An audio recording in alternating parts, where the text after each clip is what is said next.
Hello people, this is Wont from Kharischangeworks. Guys, I hope you are well. This one is for the survivor of a toxic relationship. And it is also for those who think they might be in a toxic relationship. This one is for the latter group of people. It's just to prick your awareness and to agitate your thinking a little bit in order for you to become a little bit more aware of making that decision to see whether you are in a toxic relationship. And for those who have survived it, this will resonate with you, and it has got to do with this thing about why a narc will never ever apologize. I've got 4 little reasons why that might be. This is based on personal experience, of course. And if it is that you might have additional reasons and experiences, file them in the old comments box and then we'll have a discussion. I would also say at this point that Lara and myself have just set up a toxic relationship support group on Facebook. So go seek that out, comply with all the little rules due to the sensitivity of this particular topic, and together let the community grow and let's support each other through this poison that is these toxic relationships and this narc nonsense that's out there, which is plentyfold, as you know. If you have any experience in a toxic relationship, you will know how devastating it is. Let's have a look at these little 4 reasons and let's talk about them. Number 1, why won't the narc ever apologize? The first reason is they can't admit that they are wrong. Guys, you know, if you've been involved in a toxic relationship, you know, not only practically and emotionally and psychologically, but experientially, that the narc always has to be right. They have to have the last say, and they always have to have things go their way. If any one of those 3 things aren't in order, then it is your fault for them not having it the way that they want it. And when they do have things their own way, and it doesn't work out like they wanted it to, you also know, practically, it's your fault for not stopping them. Because they can't admit when they've made a mistake. It is as if it is beneath them. How bizarre. But there it is. It's a fact. Anybody who has been involved in a toxic relationship will echo that truth in one capacity or another.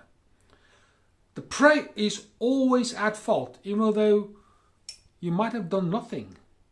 Or you might have done everything. But if it isn't in compliance with how the narc wants things to be, the target's now on your back. Because the narc will never, ever, ever, ever apologize. Because they can't. Because they're always right. I used to say to the narc in my life that even God needs to employ her as his advisor before he determines the outcome of the world. Before he answers any kind of prayer, before he does anything, he has to consult with her first. Otherwise, he too is wrong. Thousands of times I've said that to her, because she can't be wrong. So my friend, if you are in a narc relationship, that will echo. And if you think you are in a narc relationship, or whether you're not sure, pay attention to that fact. And if you've escaped a narc relationship, I can see you in the distance nodding your head because it's a fact. Let's look at number 2. By apologizing, the Narc feels that you will never give them what they want. What they want. So what does a Narc want? A Narc wants to be right. A Narc wants to be in control. A Narc wants to be able to dominate. That's what they want. So when they apologize, it means you as the prey, the victim, the fault, the mistake, will not give them their presidency. You drop them down a little bit to human level. And that's what they don't want. So by apologizing, they think that you're not going to give it to this human element. That's what you're going to give them. They don't want that. They want to remain lofty. So therefore, it's beneath them to apologize. So they can keep their status up in their futile minds where it is. So that way, they're still the boss. They're still in charge. Note that one. If you don't give a Narc what they want, it's either silent treatment or it's a barrage of accusation. You might be gaslit, smear campaigns. You might find people being flying monkeys. You might be triangulated. You might be ridiculed. There's any kind of tactic that the Narc will use, as long as they at the top of the triangle. So pay attention.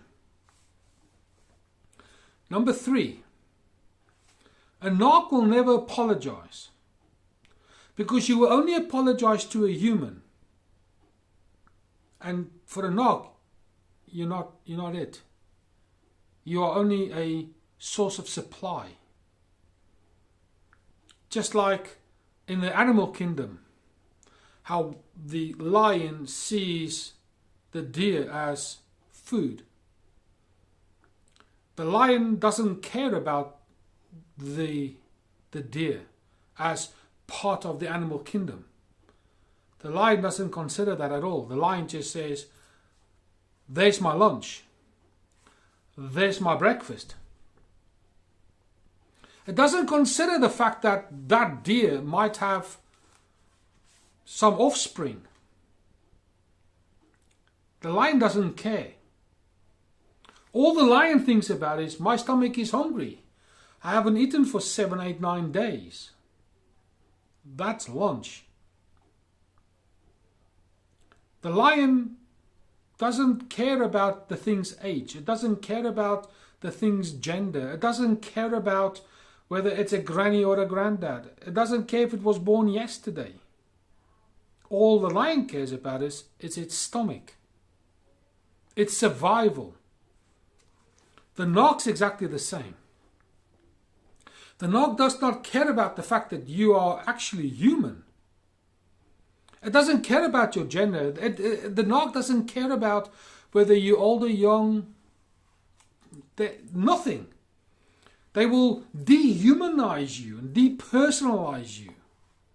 De-rationalize you. These are all kind of terms that will be jumping around in the support group. And if you listen to anything in the Narc social circles, the survivors will always tell you these kind of things. I'll make a video regarding these terms. But it's about taking your heart out of you and taking the flesh and leaving it there, by taking your soul and your spirit, your identity, and removing it from who you are, so that you are nothing, just supply, just like the deer is to the lion. That's why they will never ever apologize to you. Because you're not human. You are food. You are their oxygen. And so by apologizing, they have to acknowledge that the other part of this relationship means there's two humans involved. Now that's very uncomfortable for a Narc. It's unbearable because they're supreme. So pay attention. If you are a survivor, you'll go, yeah, Mark, you're right. And if you're not so sure, pay attention. What are you to this person who you think is the narcissist? And if you come to the conclusion that you are only a bag of bones with a bit of flesh, but your heart and your soul isn't there, let that be the ding ding, and you understand exactly what you are to that individual. Let's look at the final one.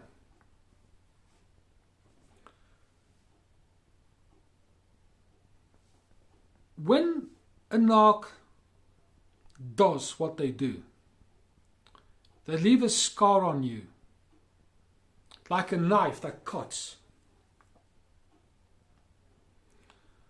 So why they won't apologize? It is simply so that they think that you won't think about them. They hope that you don't think about them. They don't want you to think about them. And the reason for that is they are hoping that you will spend more time trying to heal the scars that they've caused by whatever tactic they might have used, for you to nurse the emotional wound, for you to heal the abusive behavior towards you. It doesn't matter whether it be psychological, emotionally, financial, sexual, whatever. They will get this knife and they will chop you up.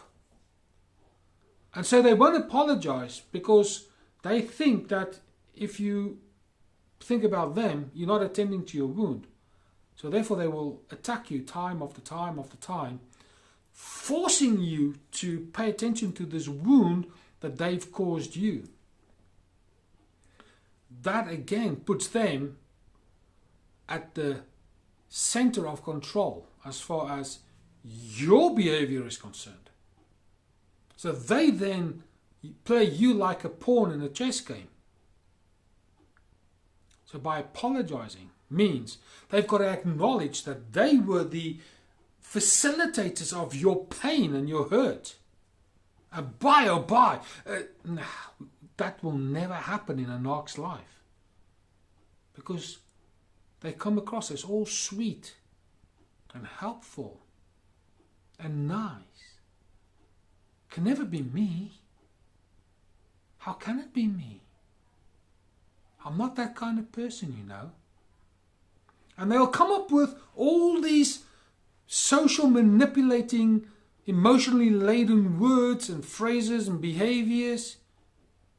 So they become like this, what I refer to as the social chameleon, that blends in ever so nicely, but it's got the venom of a snake. And for them to apologize, keeping that wound open all the time, that's what they want. And that's why they will never apologize. Because it means they have to acknowledge that they were the cause. They were the one who swung that knife to hit you, cut you, and do some serious damage to you. That, my friend, is below the Narc's standard. Again, should you have escaped a toxic relationship, you will go, that's right. And if you think you are in a toxic relationship, if you find yourself licking your wounds all the time and the other person is just continually shooting you with these emotional bullets all the time, ding ding, there's a good chance that you are in a narc relationship, being poisoned day after day. The sad thing is, oftentimes, it is with your consent and your approval. And that is why the support group will be aiming at blocking that off and helping people get out of it and taking responsibility for their actions and strengthening the resilience of the prey in order to say enough's enough. That kind of thing. So my friend, I hope this little video has been helpful. And if you can think of any other reasons from your experience, I'm not interested in Dr. Google, from your experience, why a narcissist will never ever apologize, I invite you to comment. It's an interesting one. I'm going to make a lot more videos on the narc and different things so we can expand this community. In my mind, there's way too many people who are involved in these relationships without even realizing that they are in these relationships. And myself and Lara want to do whatever we can to equip people to say, I'm going to build bridges for me to escape it, and I'm going to build walls to protect me as far as some of these attacks are concerned. That's our mission. So, should you find this video interesting and enlightening and made you think about whether you are or whether you are not in a relationship and whether you have escaped it and it resonates with you, please let us know. And if you know anybody that can benefit from A, the support group, and B, this video, share it. Tell them to subscribe. Like I said before, please do all the YouTube admin. The share, the subscribe, the old thumbs up, comments, hit the bell, pick all. For now, this is Mark from Kharischangeworks. I'll speak to you soon.